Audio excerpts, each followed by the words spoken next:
This is Dr. Nick Rizzo from RingsideMedicine.com with cases from Ringside Medicine. Can't walk away from a fight. A 21-year-old MMA fighter submits in his first round during a guillotine choke, having had his neck flexed forward pretty forcefully. Upon evaluation in the ring, he complains to the physician of sharp substernal chest pain, stabbing in nature, and severe. After initial questioning and preliminary evaluation, he was asked to sit up and get on the stool. He then stated that he could not move his legs.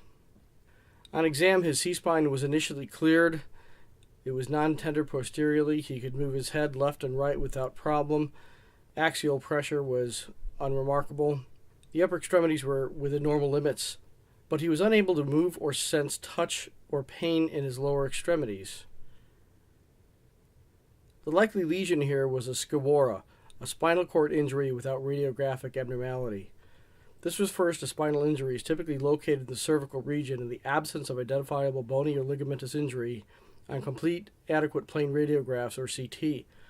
The majority of people with skawara do have demonstrable injury of the spinal cord, spinal ligaments, or vertebral probably end plate on MRI.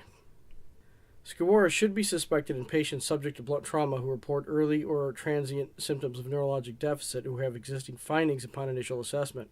Treatment and prognosis are based upon neurologic presentation and MRI findings. After severe contact trauma, plain films are negative, as seen here in this radiograph. The patient is paraplegic. MRI shows abnormal intramedullary area, hypointense on T1 rated sequence, and hyperintense on T2, suggestive for skawara.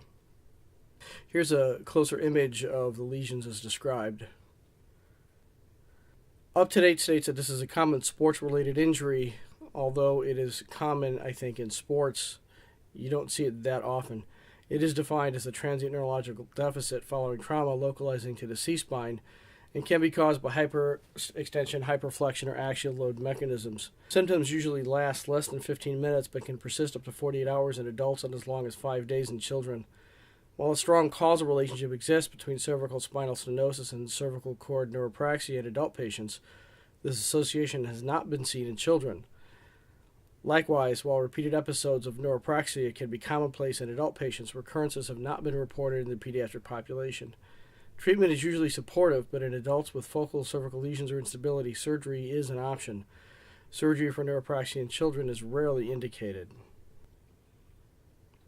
Here's an anatomical diagram of the congenital cervical spinal stenosis that you would see in adults. You can see to the bottom right the narrowing in the spinal canal. In this case, the fighter stated that this occurred 1 week prior during sparring, and that was now resolved.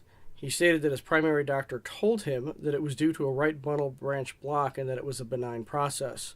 This certainly raises the question of a lack of adequate communication between the physician and the fighter, or possibly the fighter attributing all of his symptoms to a right bundle branch block commonly seen in athletes in order to serve his agenda to continue to fight. Also of note, the pre-bout history form, which the fighters were supposed to fill out, was not attached to the pre-bout physical form and had been done by the promoter beforehand to save everybody some trouble, as he said, and it was not made available to the fight physician. The patient recovered use of his legs and did quite satisfactorily and was denied any further licensing to fight.